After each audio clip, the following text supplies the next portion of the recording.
Halo, dalam video ini saya akan menunjukkan hal pertama yang saya rekomendasikan untuk dilakukan setelah menyiapkan Xiaomi Pad 7 Anda. Mari klik lanjutkan, dan pengaturan saya pun selesai. Dan hal pertama yang saya merekomendasikan untuk dilakukan jika Anda belum melakukannya tentu saja adalah menghubungkannya ke Wi-Fi. Ini akan sangat penting untuk langkah-langkah selanjutnya, dan juga ini memberikan lebih banyak fungsi pada tablet Anda ketika Anda menghubungkannya ke jaringan offline. Jadi, mari kita pergi ke pengaturan dan masuk ke Wi-Fi. Lalu pastikan Wi-Fi sudah diaktifkan dan pilih jaringan Wi-Fi yang ingin Anda hubungkan. Bukan yang ini, tapi yang ini. Dan sekarang masukkan kata sandinya.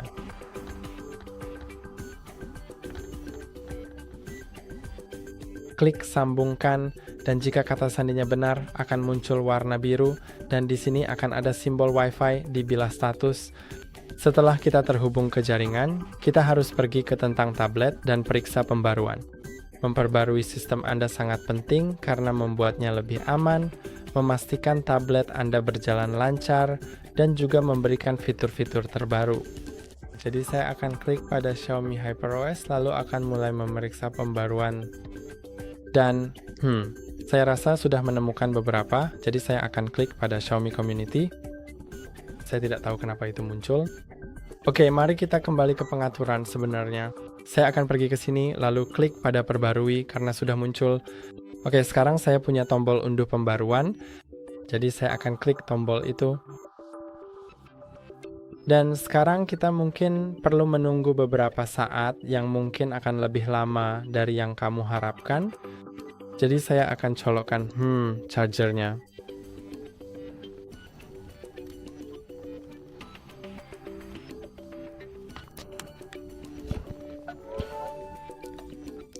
Dan tentu saja kamu bisa melakukan hal lain di tabletmu saat sedang diperbarui, tapi saya akan menunggu saja supaya kita bisa melihat seperti apa seluruh prosesnya agar video ini tidak terlalu ramai. Jadi saya akan kembali lagi ke kamu setelah ini selesai.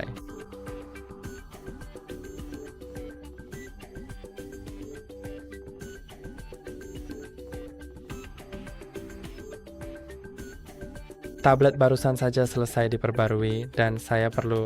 Hal terakhir yang perlu saya lakukan setelah pembaruan ini adalah klik Reboot Now, dan tablet akan restart untuk menerapkan pembaruan. Setelah itu kita bisa lanjut ke langkah berikutnya.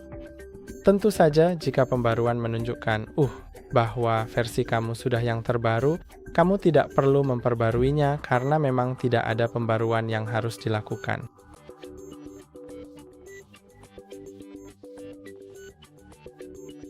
Dan sekarang kita bisa membuka kunci tablet dan melanjutkan ke langkah berikutnya, yaitu menambahkan akun Google kita jika sebelumnya belum dilakukan. Jadi saya akan masuk ke aplikasi pengaturan. Dan di aplikasi pengaturan, mari kita pergi ke bagian akun yang mungkin ada di pengaturan tambahan. Di sini kita akan menemukan semua pengaturan yang berkaitan dengan akun kita. Ya, akun dan sinkronisasi. Lalu jika di bawah akun Anda tidak memiliki akun Google, saya sarankan mengklik tambah akun sehingga kita memiliki akses ke Google Play Store. Saya akan klik Google, lalu masukkan email saya. Dan misalnya Anda belum memiliki akun, tentu saja Anda dapat mengeklik buat akun. Saya akan memasukkan kata sandinya di luar kamera. Dan kemudian pilih siapa yang akan menggunakan perangkat ini setelah saya pikir-pikir atau mungkin tidak. Oke. Jadi saya akan menyetujui persyaratan layanan Google. Sekarang pilih apakah Anda ingin mencadangkan data perangkat Anda atau tidak. Jadi jika Anda tidak yakin, saya sarankan untuk membiarkan opsi itu tetap dipilih agar Anda tidak kehilangan data jika terjadi sesuatu pada tablet Anda. Dan sekarang mari kita pergi dulu ke pembaruan aplikasi sistem. Semua aplikasi sistem saya sudah terbaru, tapi jika milik Anda belum, saya sarankan klik perbarui semua. Lalu mari kita pergi ke Play Store dan perbarui aplikasi Google. Jadi di Play Store kita bisa klik mulai. Kemudian Anda bisa memasang aplikasi tambahan, tapi saya akan melewatinya. Lalu klik ikon profil saya di pojok kanan atas, aplikasi and game, saya pembaruan dan saya akan klik perbarui. Semua karena memperbarui aplikasi itu penting dengan alasan yang sama seperti memperbarui Play Store, tapi juga karena beberapa aplikasi tidak akan berfungsi tanpa pembaruan. Sambil menunggu prosesnya, mari kita atur kunci layar agar tidak ada orang lain selain saya yang bisa mengakses tablet ini. Dan mari kita pergi ke data wajah and kunci layar, lalu masuk ke kunci layar. Dan Anda bisa mengaturnya ke pola PIN atau kata sandi. Jadi apapun yang Anda pilih, itu terserah Anda. Saya akan mengaturnya ke pola.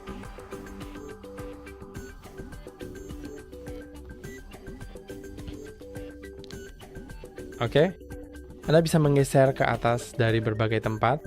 Dan sebelum saya mengatur polanya, saya perlu memperingatkan Anda bahwa apapun kunci layar yang Anda atur, jika Anda lupa, satu-satunya cara untuk mengembalikan tablet Anda adalah dengan mengatur ulang kesetelan pabrik, yang berarti semua data Anda akan terhapus. Jadi usahakan untuk tidak lupa dengan kunci layar Anda. Tapi menurut saya tetap layak untuk menggunakannya meskipun ada kemungkinan lupa, karena itu membuat tablet Anda aman sehingga tidak ada orang lain selain Anda yang bisa mengakses data di dalamnya. Anda perlu menggambar pola 2 kali, lalu klik konfirmasi, dan sekarang sudah diatur. Anda juga bisa mengaktifkan fitur Face Unlock, tapi saya tidak merekomendasikan opsi itu karena hanya mengandalkan kamera, jadi bisa saja terbuka dengan foto Anda atau oleh seseorang yang mirip dengan Anda.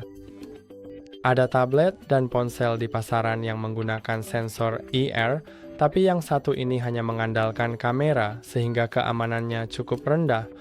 Meskipun begitu, saya tetap akan menunjukkan caranya jika Anda memilih untuk menggunakannya atau membutuhkannya untuk alasan tertentu. Lalu Anda bisa klik pada opsi itu, kemudian masukkan kunci layar Anda terlebih dahulu, klik mulai, dan posisikan wajah Anda di dalam bingkai. Sekarang wajah saya berhasil ditambahkan. Saya bisa klik selesai, dan sekarang sudah diatur. Jadi saya akan menunjukkan cara membuka tablet Anda dengan 2 metode ini. Yang pertama tentu saja adalah kunci layar. Anda tinggal menggesernya ke atas. Anda dapat menggeser ke atas dari bagian tengah, dari sisi kanan, atau dari sisi kiri, dan itu akan benar-benar ditampilkan di tempat Anda menggeser ke atas, sehingga Anda tidak perlu menggerakkan jari Anda. Cukup hebat. Dan dengan wajah, Anda hanya perlu mengangkat tablet Anda, mengklik tombol, melihatnya, lalu menggeser ke atas. Jadi menurut saya itu tidak membuatnya jauh lebih cepat daripada yang sebenarnya dibutuhkan bagi Anda untuk mengaturnya. Jadi kita bisa lanjut ke langkah berikutnya, yaitu mengatur wallpaper kita. Kita bisa mengambil foto sesuatu sekarang, kita juga bisa mengunduhnya dari internet, atau jika kita sudah memindahkannya dari perangkat lain, maka kita juga bisa menggunakannya. Saya akan mengambil foto sekarang karena saya tidak punya foto apapun di tablet ini.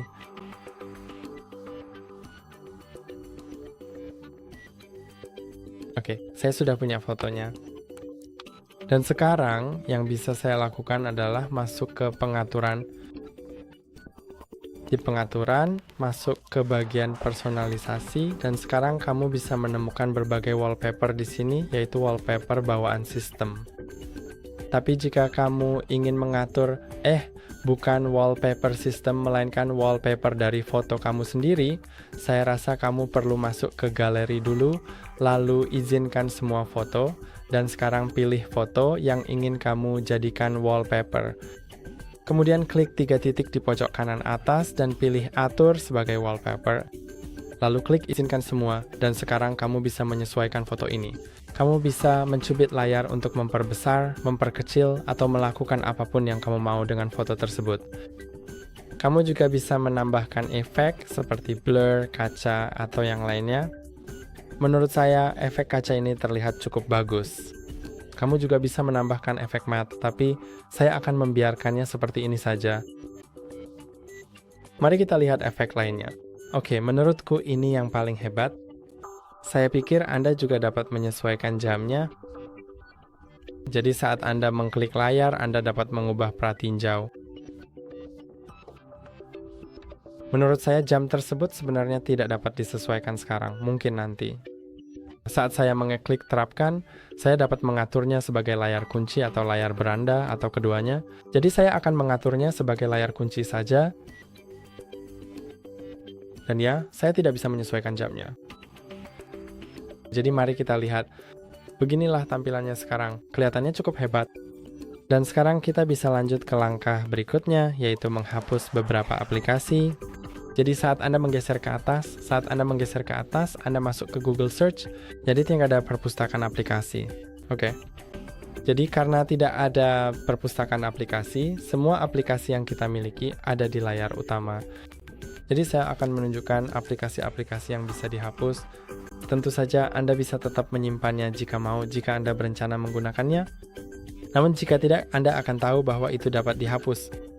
Jadi ini pasti dapat dihapus dengan mengklik ikon tempat sampah setelah menekan dan menahan, lalu hapus instalan, lalu LinkedIn juga,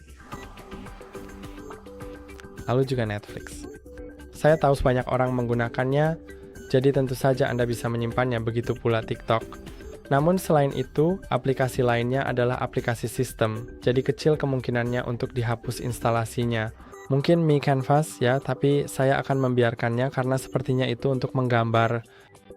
Jadi kalau suatu saat saya ingin menggunakannya, mungkin akan saya pakai. Dan sekarang kita bisa menginstal beberapa aplikasi yang benar-benar kita butuhkan. Jadi jika Anda menggunakan aplikasi apapun seperti Disney Plus atau Hulu, atau aplikasi lain seperti Max, Amazon, atau eBay, Anda bisa langsung mengunduhnya seperti yang baru saja saya tunjukkan. Cukup cari aplikasinya dan klik install. Anda juga bisa mendapatkan WhatsApp Messenger, Spotify, Lightroom, Apple Music, Twitch, Netflix, atau apapun yang Anda inginkan. Coba saja dulu. Dan Anda bisa lihat aplikasi saya sudah terpasang. Dan sekarang, saat kita menggeser ke bawah dari bagian kiri atas layar, ada satu hal terakhir yang harus kita lakukan. Selesaikan pengaturan perangkat Anda, dan di sini kita hanya perlu klik mulai. Lalu pilih apakah kita ingin menyalin data dari perangkat sebelumnya atau tidak. Jika iya, pilih apakah perangkat tersebut Android, iPhone, atau iPad, lalu lanjutkan dengan mengikuti langkah-langkah di layar.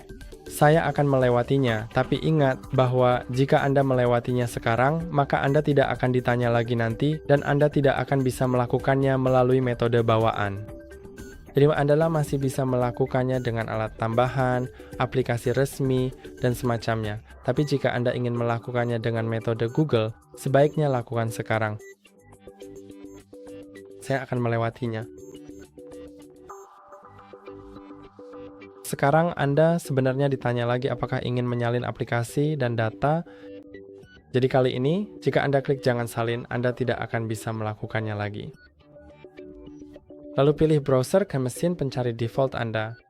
Jadi saya akan memilih Google Chrome karena itu yang paling saya sukai, tapi sejujurnya saya merekomendasikan Brave, Chrome, Opera, atau Firefox. Selain itu, saya tidak suka yang lainnya, tapi tentu saja itu terserah Anda dan Anda bisa memilih manapun yang Anda mau. Dan dari mesin pencari, saya hanya merekomendasikan Google. Jadi itu juga terserah Anda, tapi jika Anda tidak tahu harus memilih yang mana, maka sejujurnya saya akan memilih Google.